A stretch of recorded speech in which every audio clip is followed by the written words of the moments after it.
Good evening. I'd like to call to order the Village of Gurnee Planning and Zoning Board for this Wednesday, October 18th, 2023. Do we have roll call, please? Campbell. Present. Morgan. Here. Thorncott. Cap. Here. Paycheck. Here. Sula. Present. We do have a quorum. I'm sorry. Huh? It's okay. I'm here. Oh, I'm here. oh, I'm used to being last.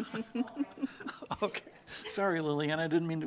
No, she called your name. It's fine. No problem. I didn't mean to go on, though. I'm just kind of programmed into my routine. All right. Well, I wasn't paying attention when I saw the list here. I saw that you were second to last. That's okay. All right. We still do have a quorum. So if everyone would please stand and join me in the Pledge of Allegiance. Pledge allegiance to the flag of the United States of America and to the republic for which it stands, one nation, under God, indivisible, with liberty and justice for all. All right.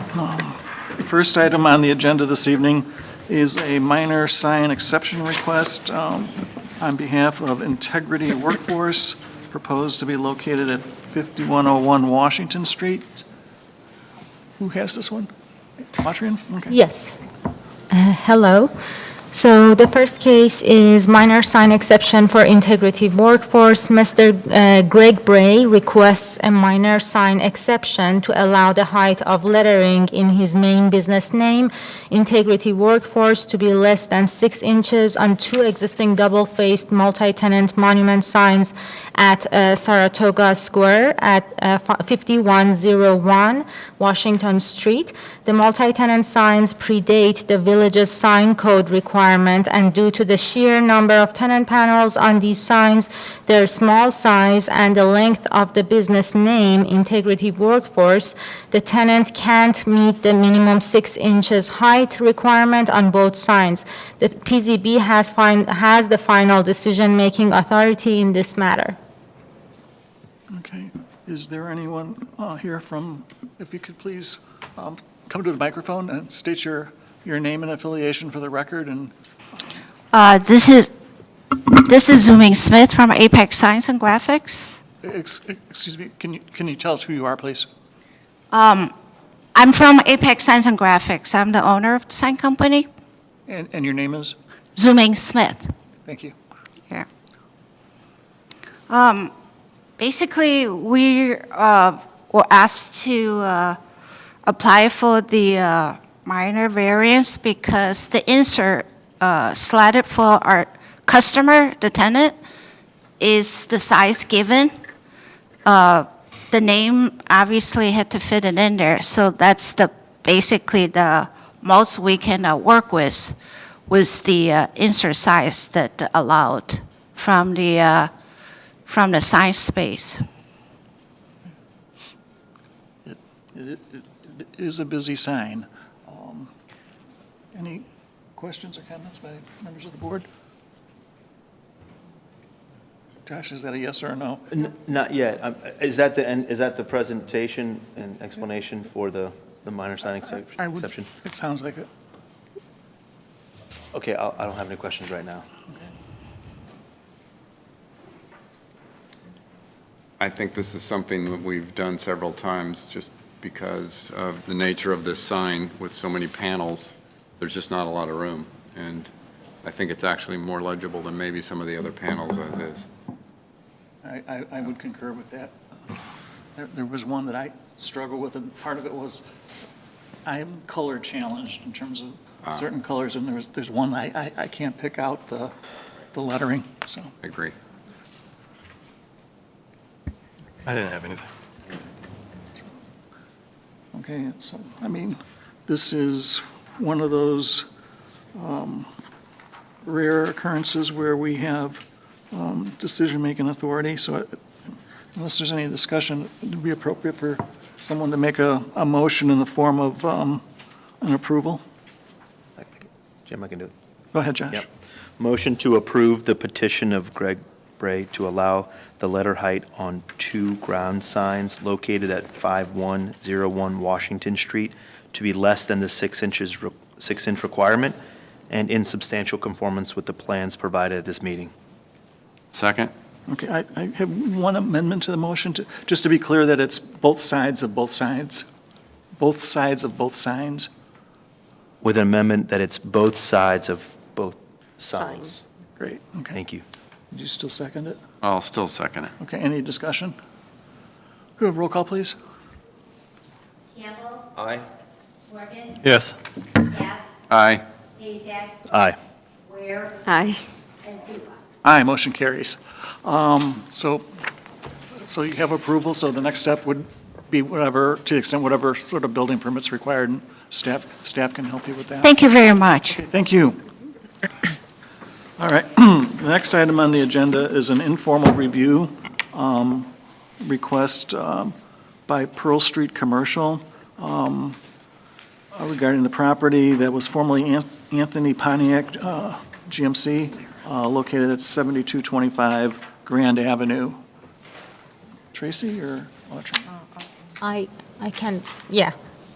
So Pearl Street Commercial, the contract purchaser of the former Anthony Buick GMC dealership, is seeking informal feedback on a plan for approximately 6.9 acres located at the southwest corner of Grand Avenue and Arlington Lane. The petitioner is requesting to expand the existing dealership building, convert it into a climate-controlled self-storage, and build additional freestanding non-climate-controlled drive-up units. The property is zoned C2 commercial, community commercial, and is part of the Grand Almond PUD, approved in 1998. Currently, the self-storage is not contemplated as either a permitted use or a special use in the PUD use list, as well as the straight C2 district. The applicant is interested in pursuing an amendment to the PUD use list. The village's comprehensive land use plan, Compass 2040, reflects a commercial designation for this property. The concept plan also reflects the potential subdivision of the subject site into 3 lots and redevelopment of the northeastern parcel as retail and the southern parcel as either retail, industrial, or residential use, dependent on the market and economy. The PZB may wish to discuss the following matters: comprehensive plan, inconsistency, appropriateness of self-storage with accessory outdoor drive-up units within C2 district, where such use is not contemplated as either permitted or special use, appropriateness of an industrial use on the southern lot proximate to residential, encroachment of self-storage drive-up units into the setbacks from Arlington Lane and Buchanan Drive, and overbuilding the site and overparking the self-storage parcel. The petitioner is in attendance to walk you through their plans and answer any questions that you may have. Okay, thank you, Adrian. I just wanted to emphasize for everybody, this is an informal meeting. No official petition has been submitted to the village, so we're here strictly talking in concepts and giving the potential developer an opportunity to, present their concept to us. We're not going to take any action this evening. It's informal, so anything that we say or they say is really non-binding at this particular point in time. We're just trying to let them put their toe in the water, and gives us the opportunity to kind of, at the ground level, give some feedback in terms of, how we feel about it in a very abstract way. So at this point in time, I'll turn the floor over to Pearl Street. And if you can just use the microphone at all times, and, as people are using the microphone, please state your name. Thank you. Pull this up. Stephen Schwartz, principal of Pearl Street Commercial. I've got a number of folks here with me this evening, and we appreciate the opportunity to be before you this evening to present our request conceptually for 7225 Grand Avenue. I've got Ed Rattan of Rattan Architects with me. I've got Brian Swanson of Art Design, our engineer. I also have who joined us 2 brokers involved in this transaction, CBRE and Mario Malone and Craig Lillibridge. And then we also have the seller who joined us this evening, Anthony Algali. So we certainly are all here to be able to address certain questions purely on a conceptual review. What I would say is I'm going to walk through a few points and then walk through the presentation and the site, and then have my engineer architect certainly add some comments that they like, and then certainly address any questions you may have through the process. The site itself, as mentioned, is the former dealership, dealership that had been there for the past 25 years. Was built as a dealership as part of the Almond PUD subdivision that was created back in 1991. Quite successful dealership, and within the last, I think, year plus, became vacant. The site itself, or the building itself, was created with a particular design for the use, for the car use. It's basically kind of built in 4 different sections, so it's a unique building in terms of built specifically for an automotive use, and in terms of being able to utilize it in some other fashion, it has limited possibilities because of the ups and downs and the walls and the masonry and the way that it was, again, situated for service and operations. It's a 6.9 acre site, separated or divided with Buchanan Road, a private road that serves a public aspect or nature to the community there, and then the back lot that was used for car overflow for new and used cars. And so what we did in looking at this particular building, we liked its focal point along Grand Avenue, went through the building, put it under contract, and met with the village, did a number of things in the process, and we think that we can create additional value for this site in a readaptive use for storage by creating an outlot along Grand Avenue. And then our presentation includes initially interim parking in the back for outdoor storage, not storage, but outdoor parking. And then we are looking at some transitional uses to develop that back lot. As it was mentioned, industrial is not what we're looking to do in the traditional sense. We called it office, flex, industrial, incubator, possibly residential, but it was really meant to say, you know, we're going to figure out what we think is the highest and best use for that in a transitional type operation and bring that forth. But being in the economy that we are and the costs that are out there, we think it'll take a little while, so we want to be able to use it as it stands today as a parking lot at site, and we'll go through the various aspects of the site itself. Is well screened on all basically 3 sides to the residential as part of the original development. If we could go to that next slide, I appreciate that. That shows the bird's eye view from Grand Avenue. The building itself is a little over 40,000 gross square feet, and you can see, as I mentioned, there's 4 sort of components to that building. That frontage that was, you can see in the curved aspect there is a 1-story, about 18-foot clearance with some sales offices and typical car features inside. The second portion was a service portion of the building, about 16 feet in height. That middle or third section is about 26, 27 feet in height. Could accommodate a mezzanine component to our design, and then a smaller 4th section, all separated by masonry walls. That's about 16 feet in height. So you've got a lot of variability with a very unique and specific design. So in terms, again, looking at it from a regional standpoint or a retail standpoint, it doesn't, create a situation that affords an opportunity to do, a retail type use. And I've been in retail for 25 years and done a lot of development. I've been in storage for about 14 years. And so I always look to, come up with the highest and best use for a particular use or building, create additional uses if I can, if it makes sense. And we think that because of the size and shape of this parcel, we can create some, additional benefits to the community, while at the same time utilizing a building as it stands today. You head to the next slide. The site itself along Grand Avenue, we're going to keep the access points in place off of Buchanan, off of Arlington Lane, and propose to do that. We have a retail building about 7,700 square feet that's shown.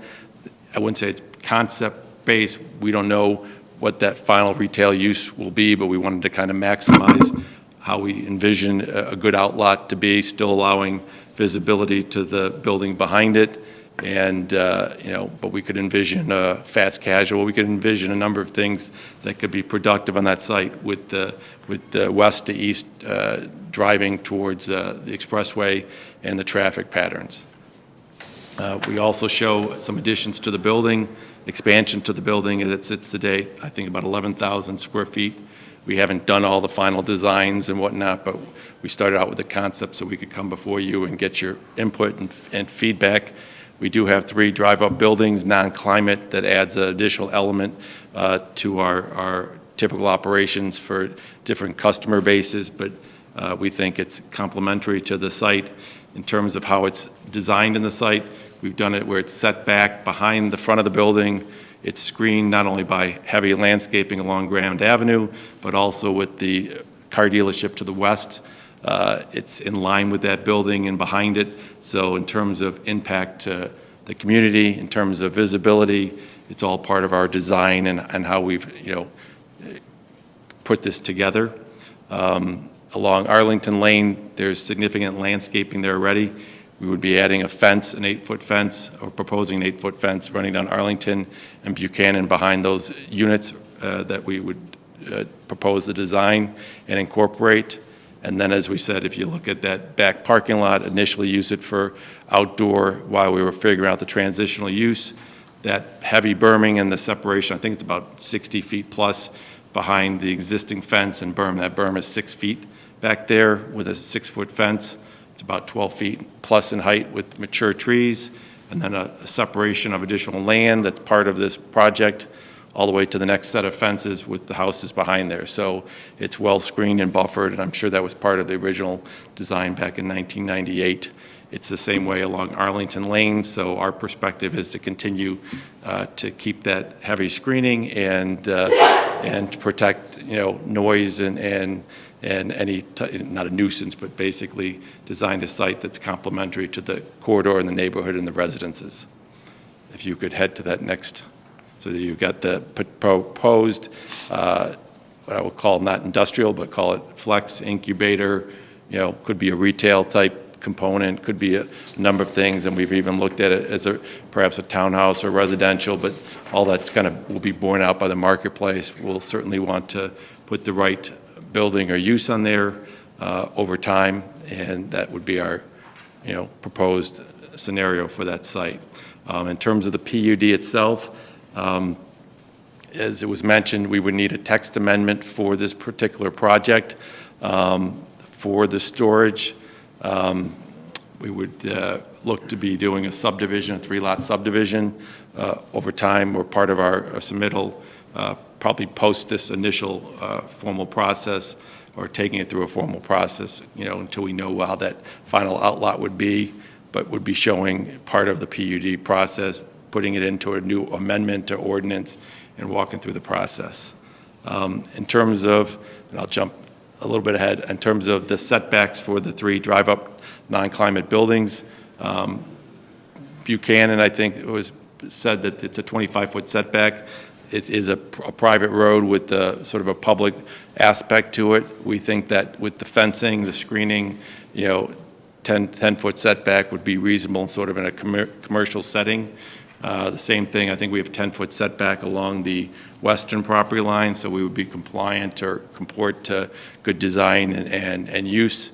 And in terms of Arlington, we would certainly, again, think that our fencing, our screening would make that a good incorporation. We certainly are willing to look at that, and it would be part of our, bringing that forth in terms of final consideration and the PUD.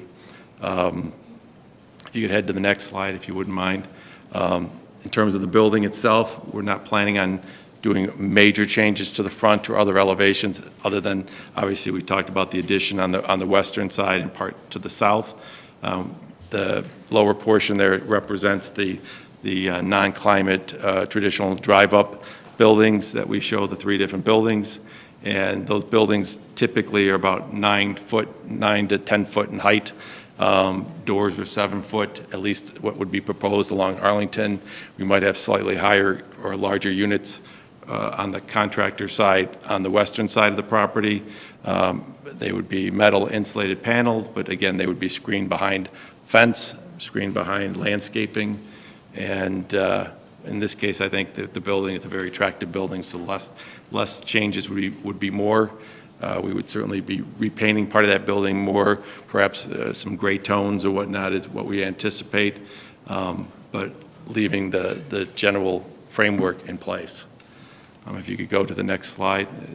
There's how it sits today, and again, we're changing some of the metal Lucabon in the front, but leaving the primary look outside of an outlot or some other features in front of the building. In terms of our design, we would keep the beauty and the representation of how it is today.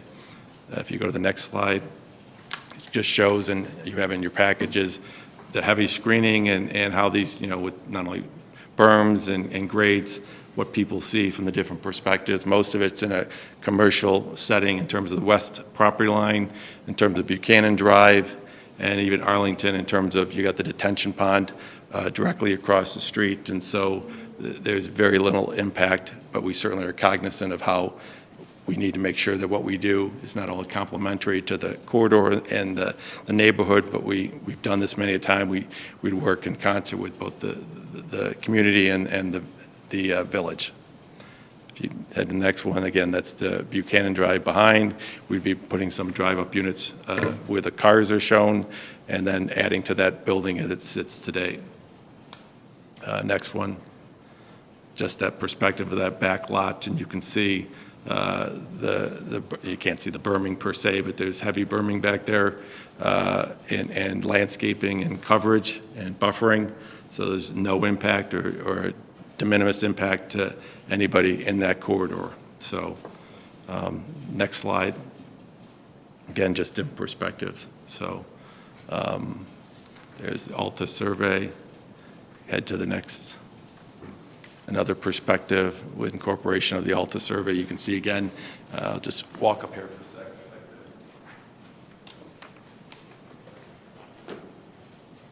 This is where it's mentioning property line goes way back, in addition to the 6-foot berming here, and another fence, and the individual fencing, so, and buffering and trees back here, so there's a lot of protection coverage, and I'm sure many of you have frequented that site or the corridor, so it's something I just wanted to point out.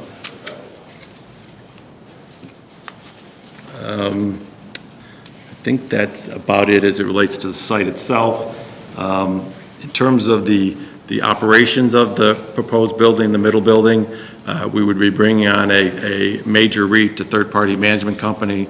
We've done this over 16 times with several more in development throughout the Illinois corridor, Chicagoland corridor, and so we've taken buildings like this and functionally created good reuses of buildings like this. Our third-party management would be probably a Cube or an Extra or somebody similar, top-notch company with office hours, with a retail presence up front. We would have, and I should have done it when I was going through it, we were going to have gates and control off the side of the building. If you could go back 1 second, I appreciate it. I apologize for, go a couple more back, if you wouldn't mind. Right there. So along the front where the outlot and coming in off of Arlington Road, we would have connecting to the building a gate, controlled gate with a keypad on both sides. Customers who would get their access and sign their leases would get access to the building. To be able to come in and out of the site, we have security and camera 24/7. The sales office is typically open from 8 to 7 p.m. Monday through Friday. Saturdays are typically 9 to 6, and Sundays, depending on how some of these operations are either 10 to 5, and sometimes they have lesser hours. The accessibility to customers is typically from 6 to 10 p.m. at night, 7 days a week. But again, everything is controlled. It's a benign type of use with a low impact in terms of travel to and through the building and into the site. We would have loading interior to the building for the climate control Class A aspect of this. building, proposed building. No noxious uses, everything's controlled by leases, and that's sort of the long story short. I don't know if Ryan or Ed would like to add some aspects to this. I think there's some questions regarding parking and FAR, and I'll certainly stay up here to answer questions. Good evening. My name is Ryan Swanson. I'm with Arc Design Resources, a civil engineer. Just a few brief things to add to Steve's presentation. The overall footprint of the development is not changing. In terms of setback, that was mentioned in FAR. Essentially, the proposed outbuildings, let me see if this will work from here. Yep. These basically are sitting where there's parking today. It's all paved. So a few benefits actually to what this does. It provides screening from noise and any activity internal to the development. From a stormwater perspective, roof water is generally cleaner than water running over pavement. So you've got that benefit as well. And really no encroachment beyond what's developed today. We did propose just some landscaping, at least on a concept level, enhancements on the two sides here. I think Steve mentioned that. In terms of the FAR, we believe will be relatively in line with what was contemplated for the PUD, with maybe some minor adjustments. But essentially, we believe we'll be close with either option to the south here. Really, that's what I just want to kind of explain on in terms of the overall footprint.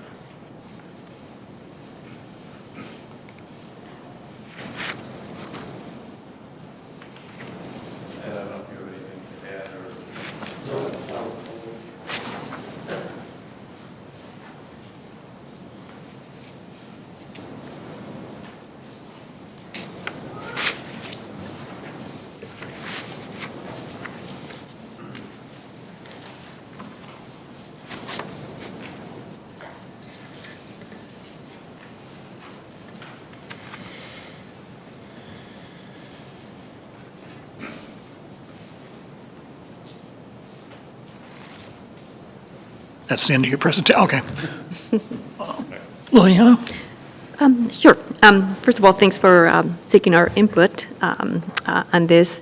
One of my concerns is that the industrial use would negatively impact the surrounding properties if we, go ahead with this plan. I can't hear you. Oh, I'm sorry. Am I on? No? Oh, the mics might not be on. It's on, I think it's on. It is quiet. kinda quiet. Maybe just It's a little quieter than we're used to. Okay. So anyway, I'll raise my voice then. Thanks for seeking our input. One of my concerns is that the industrial use assigned, categorized for this business would negatively impact the value of the surrounding properties. So that is one of my main concerns about this. So that's just feedback on this. Okay. Dane? Ted, just a couple of quick questions. So you said the retail portion of it, right, would be the hours that you stated, like 8 to 7. Is it, but you said the access to the property closes at like 10 p.m.? 6 a.m. to 10 p.m.? For customers from 6 to. So it's not a Yeah. 24/7? What's that? It's not access 24/7, right? Okay. And then the second part, I guess, looking at, this one is fine. The additional 18,000 square feet surrounding the primary building, I guess you can get your head wrapped around the 11,000 square foot expansion, but then the 18,000 additional gives me a little bit of pause. I can even see maybe the storage of the 5,500 on the back side where Buchanan is lightly traveled, specific, you need to be there, except for the residents that are traversing over to, I think that's Almond, cutting through the back there. I'm not sure about the balance of that. The retail, I could probably wrap my head around on the northeast corner. And then you also mentioned that the storage on the west side is commercial storage. So what defined that for me? Is that construction? What is that? What I meant to say is, in terms of the building heights and sizes, that the drive-up buildings on the western side might be slightly higher in terms of height. So it could serve a different customer base. It's not meant to have construction, equipment and all that. It's meant to just have a slightly higher door and availability for how that would be situated. Would you typically market it to who? Those types higher doors, who is that typically marketed to? I'm sorry, I didn't. That's typically marketed again to a retail setting or more to a business/commercial type storage? A combination. I mean, some customers, even residential, have a lot of goods, and they'll appreciate a higher door and a bigger unit.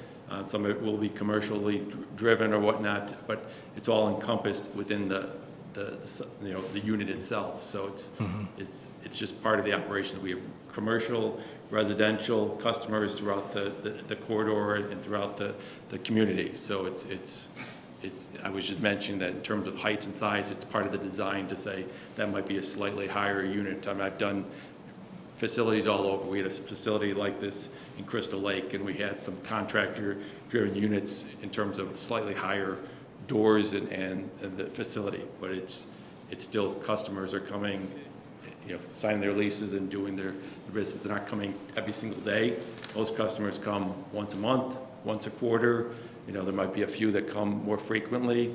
A HVAC contractor or a plumber might keep certain equipment there, come in the morning and pick it up. Predominantly, it's a low-impact, benign type use in terms of people coming and going. Typically, the ITA or ITE or the traffic, generated on a site like this is probably, 20 to 30 cars on average per day.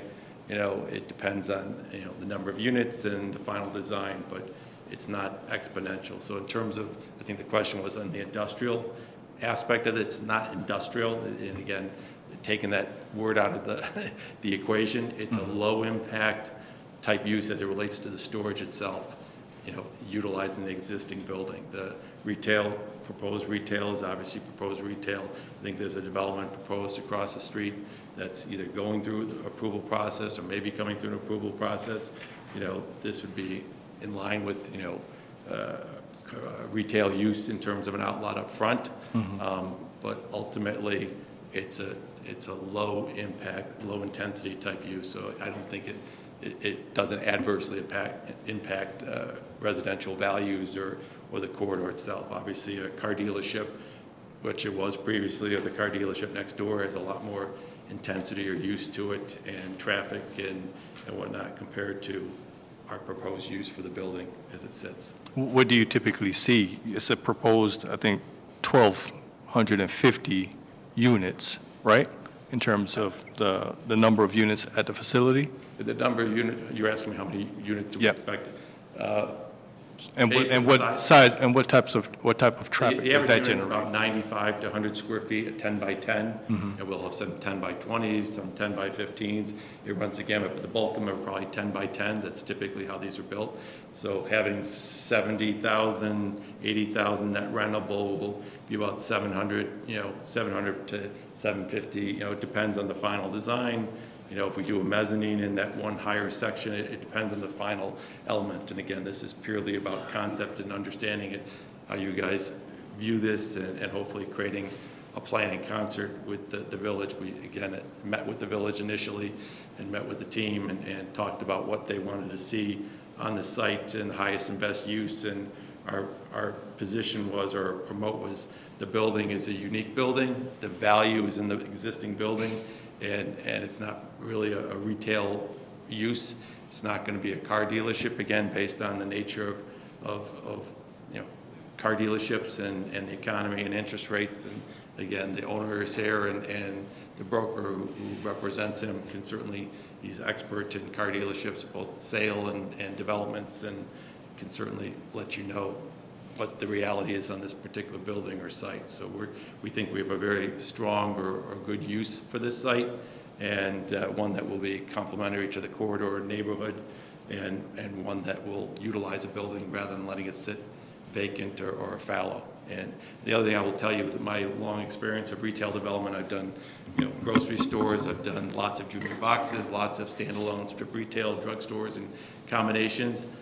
Because of Gurnee, the success of Gurnee up and down this corridor, almost all, if not all, retailers are to the east, on this particular corridor. You've got the street light, to Almond to the west, but ultimately this is a difficult site to get into for retailers and successful retail development because it doesn't have a light at Arlington right there and just the traffic pattern. So in terms of, being able to generate a whole different viewpoint and a different retail box here, that's not what I would submit would be the reality. It's just, my experience and my belief, so. Others? Josh? Just a quick question on the bottom building. It says flex building, and I know we kind of covered it, but what is a flex building for this use? Again, it's not meant to be industrial. Flex would be it could have a couple of industrial, I apologize, a couple of sort of like condominium type aspects to it. So you could have a contractor, you could have a HVAC guy, you could have a number of folks who, would utilize, a divided building with a couple of different uses, doors, maybe a roll-up, maybe not. Again, it was asked by me from the village, what would you put on there outside of parking, outdoor parking? And I said, I think that over time there would be a good transitional use, but I don't know what that is. And so it was really a positing of, here are some things that we think could fit on that site. And so again, it's not meant to be, logistics and big trucks coming and going. It's not big enough for that at the end of the day. So it's really contemplated to say maybe it's a condominiumized type building with 2 or 3, users in it. Again, until we go to the marketplace and create something that we can, offer up. I couldn't tell you specifically, but certainly within the PUD amendment and how we would approach it, certain uses and certain things that would be brought forth would provide a more detailed, comfort to you, presumably. So. Okay. Thank you. I think my biggest concern is that we're not adhering to the comprehensive plan. The mere fact that this type of facility is not part of the comprehensive plan, that we should probably have some other type of retail big box or something like it says in the concerns from the staff. Although I'm open if we could have something that would be more astute to that. I do have a question. When was the subdivision put in in relationship to the car dealership? Which came first? Does anyone remember? Subdivision, 1991, and the car dealership came in 1998. Okay. Just also experience from other self-storage facilities that's tried to go in, that when you're that close to a subdivision, the residents will get really upset about having a self-storage facility. So that's something that you would need to worry about if you choose to go further with it. But I'm not totally opposed to it, but I would like to see something that would actually ease my like we're saying, it's my spirit a little bit to a self-storage facility. So I'm sorry, say the last part again? To ease my concerns about just having a self-storage facility there. Just from experience of other ones that have come before the board and stuff like that, that's around the community that especially a subdivision that large around a self-storage facility. They have a tendency to be upset about those. So I guess my only comment or retort would be is having a dealership which obviously generates sales tax, had a lot of traffic, a lot of people, I would think that would be more of an impact. Again, this is a low intensity, low traffic, controlled by gates and how we're going to bring people to and through that site. And so the retail is kept along the frontage, the storage is brought through the front and controlled, and what that back parcel will be outside of additional sort of initial outdoor storage or allowed outdoor storage, and that parking screened with fencing and all the stuff that we described. It shouldn't, again, adversely affect the neighbors. And you've got obviously the Great Escape. You've got you've got the D Wells there with outdoor, vehicles and things and service. And so it's not inconsistent with, things that are already within that corridor or operation. So I think this is the way that we're going to treat the building, the way that we're going to build it, it will, and screen it and develop it would be complementary, not problematic or adversely affect, values or people. So noise and the such. Edwin? I understand what Todd's saying. I think you're explaining it to us in a way that maybe we'll understand. The one plus side to this that I've seen from the storage units is low impact on traffic. That's the plus. Everything else to the surrounding neighborhood is going to look like a negative. You can try and explain it to us, but they're not going to like it. I can tell you that right up front. It's C2.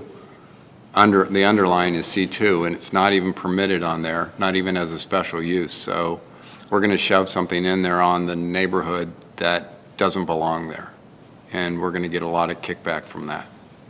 There'll be a ton of people show up, I can guarantee you, for a meeting like that. So you can push forward, but I think you're going to have a lot of pushback. I have problems with the setback. Along Arlington, you've got a building right up on the street. You can try to put as much screening along there as you want. It looks to me like you got trees sitting on the building, but that is right up against the street. Definitely doesn't fit the setbacks in that area. I think, I understand where you're coming from, and I like the idea that you're repurposing this building. I would rather not see it sit there empty, but hopefully something would come along that would fit that neighborhood better. It's not what we envisioned for Grand Avenue. I don't really think it fits the character, and I would hate to see any more of this happen to Grand Avenue. I think it doesn't fit what is there now. So that's my thoughts. I had a question, though. The retail was, if you got this to move forward, would the retail be built along with the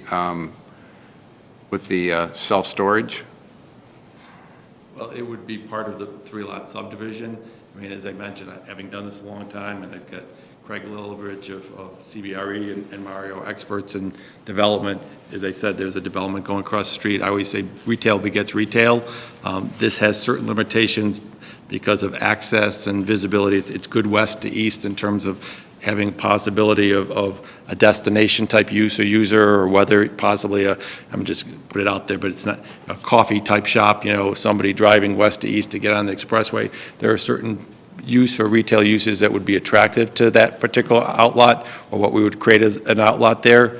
We still need to keep visibility to the building and to the use as proposed, but that will be borne out by the marketplace. And so I can't tell you that it's going to be there tomorrow or a year from now, but we certainly would, I expect Craig to be marketing it for me if we were successful to move forward as, party that would bring forth, the proper retail use or uses. Again, with what's happening across the street, when that goes, it will certainly foster additional interest in terms of my belief, in terms of a use or user landing on that site. But it's, so to answer your question, I wouldn't build a building on spec and hope that they come to stay in it. Right, and that's my fear, is that it would sit there empty forever. It's happened in other spots, so that's my concerns. The retail would never go in. The self-storage would be completely visible, which is not a real good fit for Grand Avenue. But anyway, that's my thoughts on it. Chair. Yeah, go ahead, Josh. Jim, first of all, I was sitting back listening and asking the question, but I really want to thank you for coming in. Thank you for your investment in Gurnee. I think Gurnee really punches above its weight class, and you don't want to overlook what we can deliver as a village. So thank you for the investment. Just feedback time, right? Want to also agree that it is inconsistent with the comprehensive plan. Doesn't fit. We've already heard from our other commissioners here why it doesn't fit. Proximity to the residential neighborhoods. Main corridor, it's our main commercial corridor. And we haven't considered what we consider an industrial use in a C2.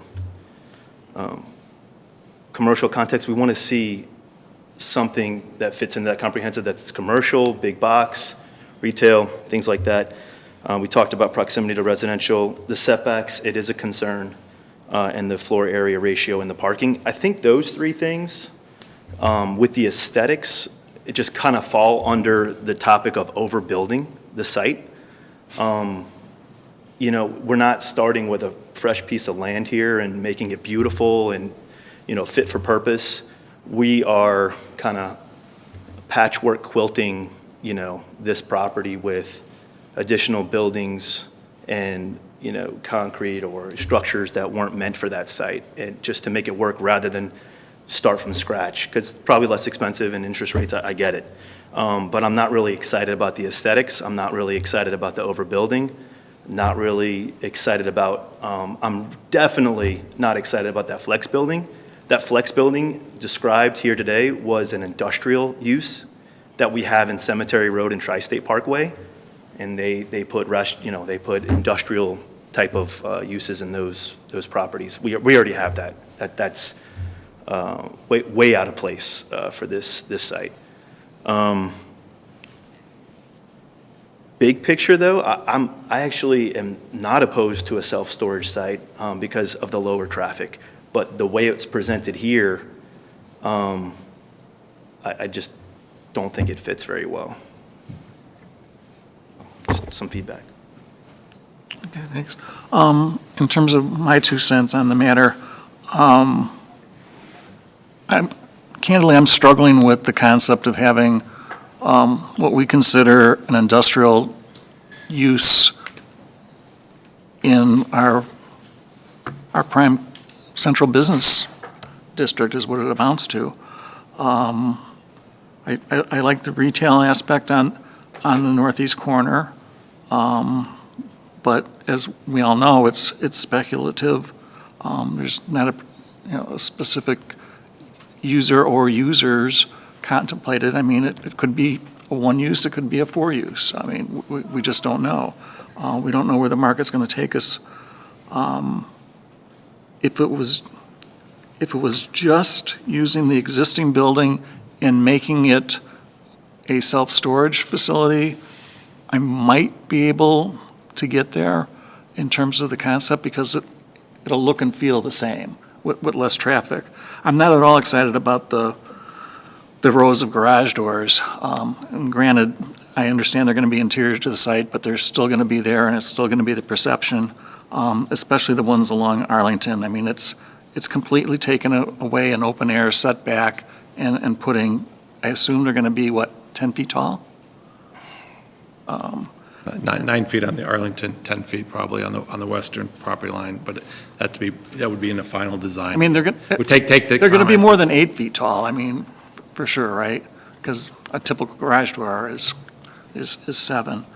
But, so I'm not at all thrilled about, taking what is, parking and, when you see it across the street, it's clear. I mean, by and large, the vehicles aren't that tall, and it just, it's a clearer visual access to the existing building.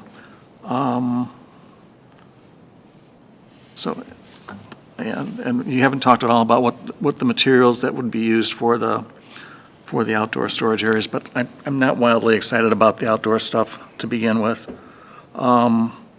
The back parking area, it's problematic. It's problematic in terms of, what it could be.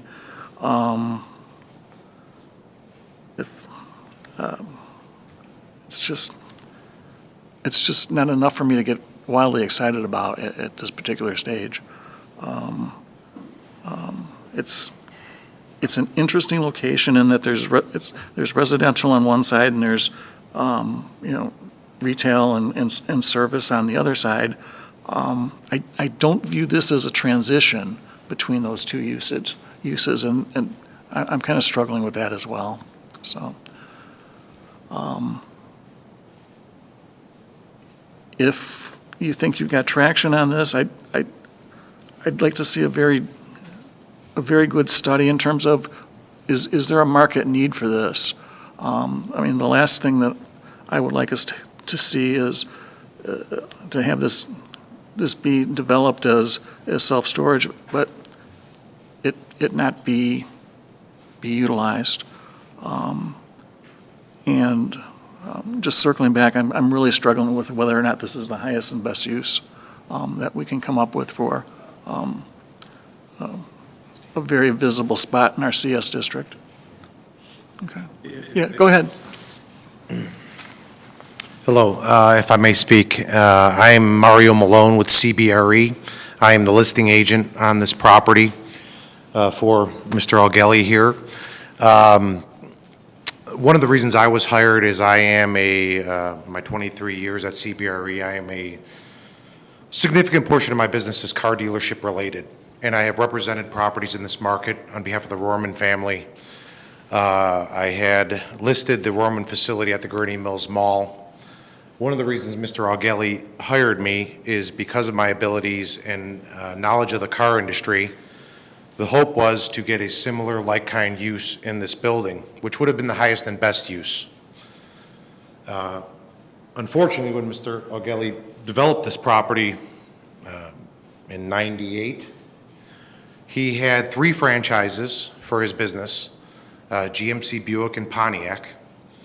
And because of the 3 components to this, he was forced to overbuild the building effectively. As you can see from this aerial here, I mean, it's substantially bigger than the Chrysler Jeep Dodge dealership here.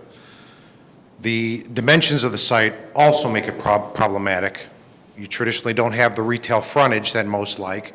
It's a very deep site, bisected by Buchanan Drive in the back. So during our marketing efforts, and including marketing efforts on the other Rohrman site at the Gurnee Mills Mall, we determined that there is not a franchise available for this property for its intended use. Most car dealerships are downsizing these days for various reasons. Years ago, there was incentives to the car dealers to build bigger facilities on more land to store vehicles. That trend has changed, and people are going back to ordering cars. There's not a surplus of dealers were incentivized to store cars on their lot, which was the purpose of that rear lot there. It was effectively car storage over the years. So what we've determined through our nearly year of marketing efforts here is that we couldn't gain any traction on the highest and best use. We are grateful that Gurnee retained that tax base in another portion of Gurnee. Of course, I think Mr. Augelli would have preferred that they would have stayed in this facility for a long period of time or purchased the facility rather than build new, but that's neither here nor there.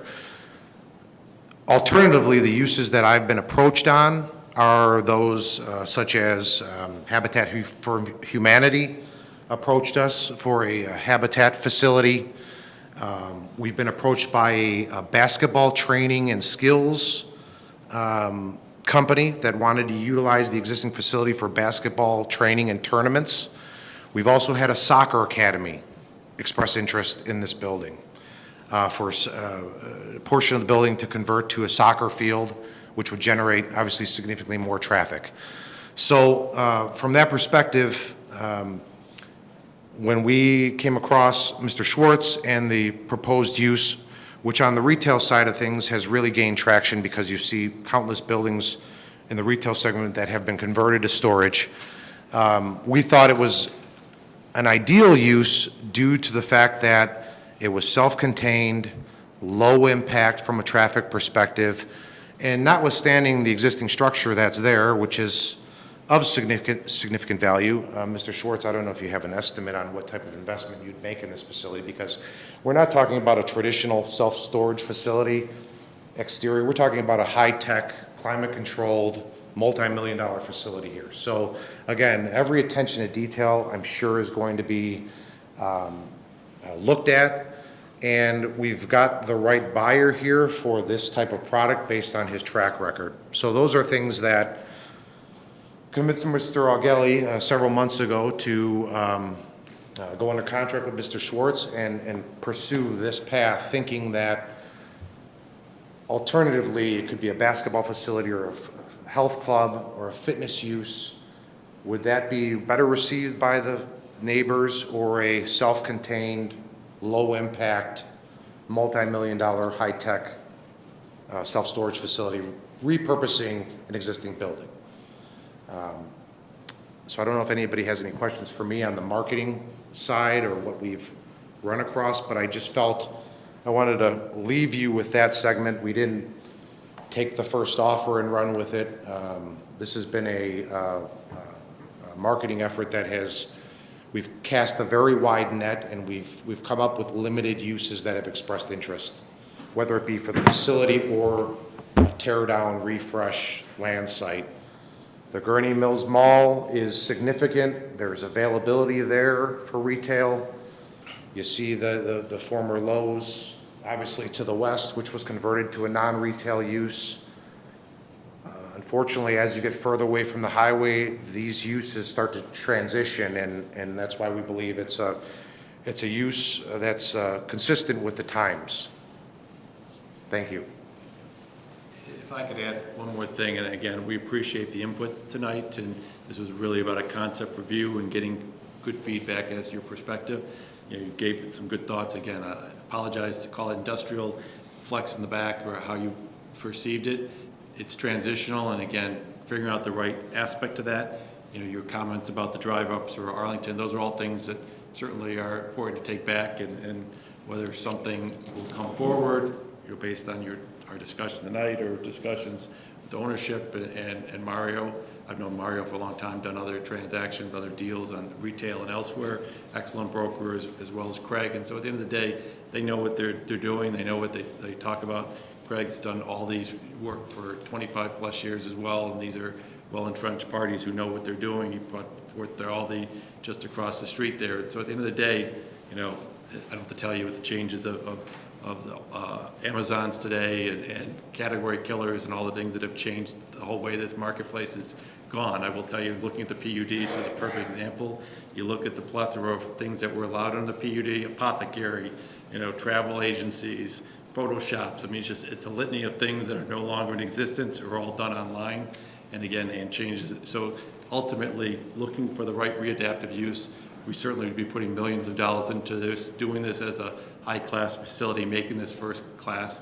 And so at the end of the day, all I can do is take what you've told us, take into consideration, and talk to them and see, if we would bring this back, it would be certainly, all those things would be taken into consideration. So again, we appreciate the opportunity to be before you this evening and hear what you have to say. So, yeah, just another thought in terms of just overall concept. Some of the other ideas that you floated there, Mario, as I just think through those, what is kind of potentially attractive about those type of uses is they draw people in, and they also draw the potential for people to use other services within the village. And it would seem to me that one of those uses might be the trigger point to say that retail on the corner can really happen, because it's generating traffic. Whereas the self-storage really doesn't bring that synergy. So that's another reason I'm just kind of struggling with the concept. It's just not clicking with me. And usually when things don't click with me, there's a reason for it.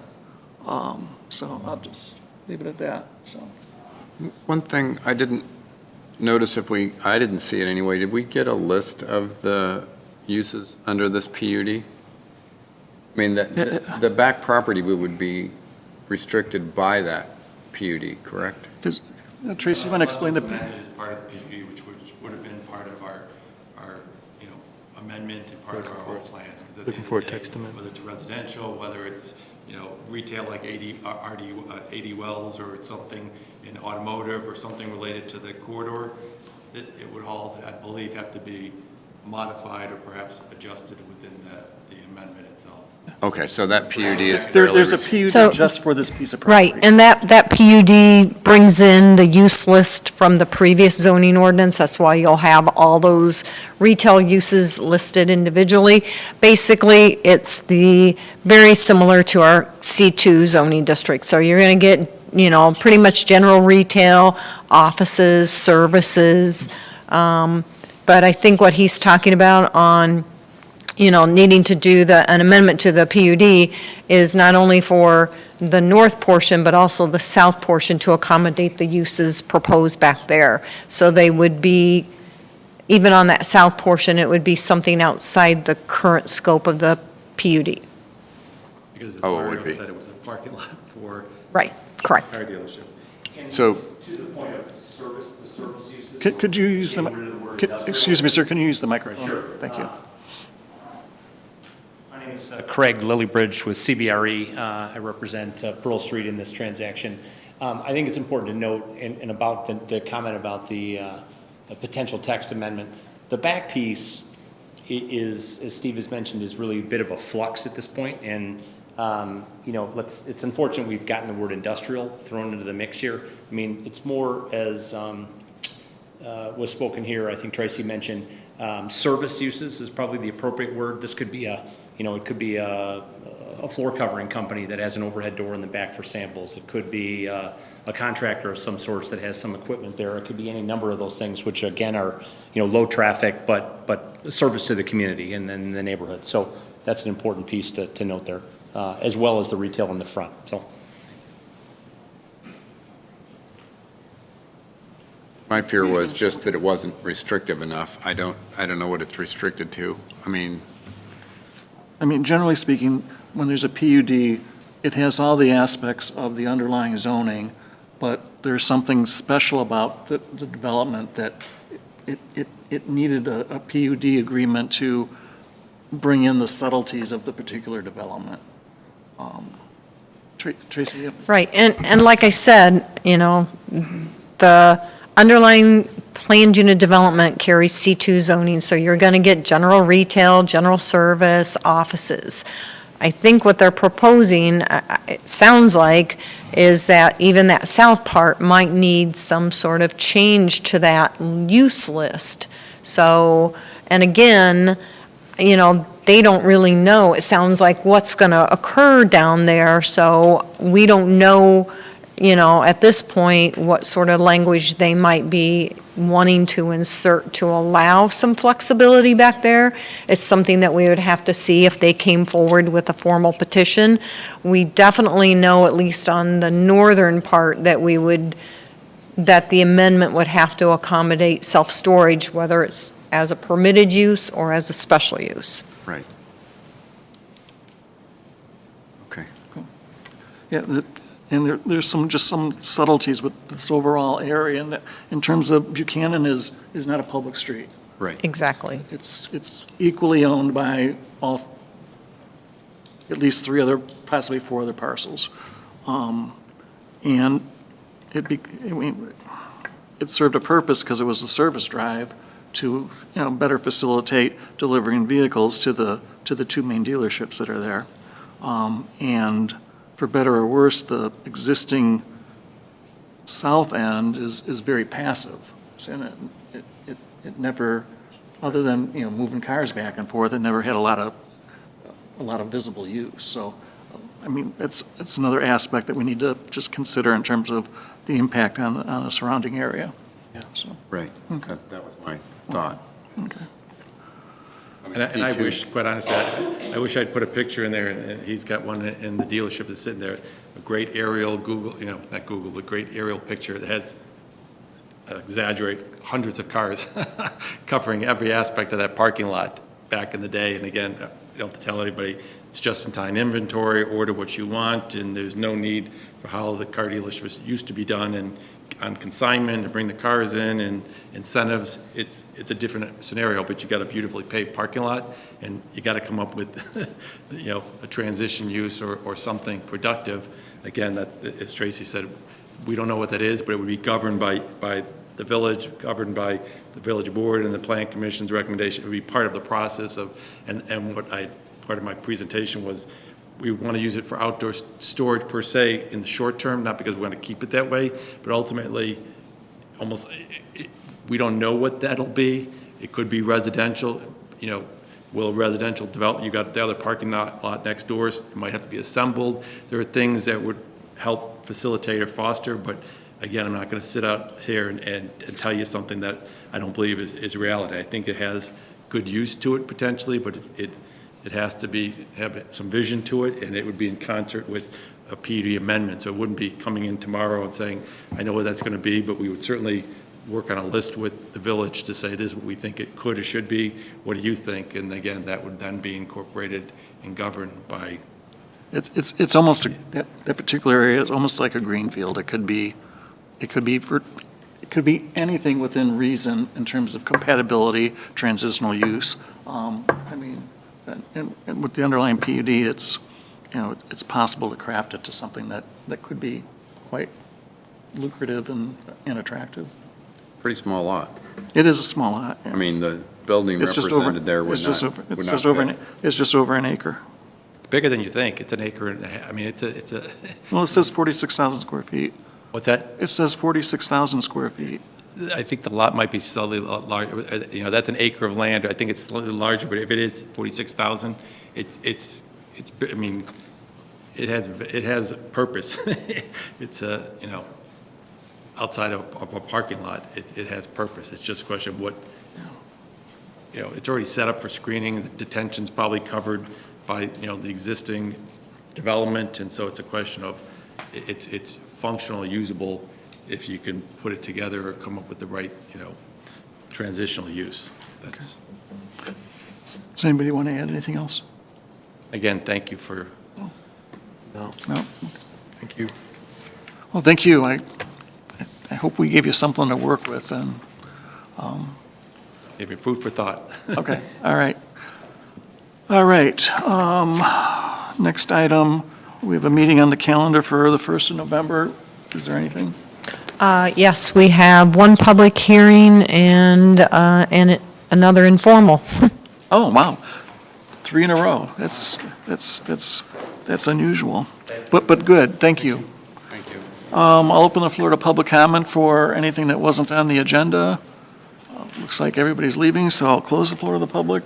Motion to adjourn would be in order. Moved by Dane. Dane got the finger. Dane got the. Neither one of us, look at that. Yeah, Dane got the finger wagging there, so I'll give the motion to Dane. Second. Second?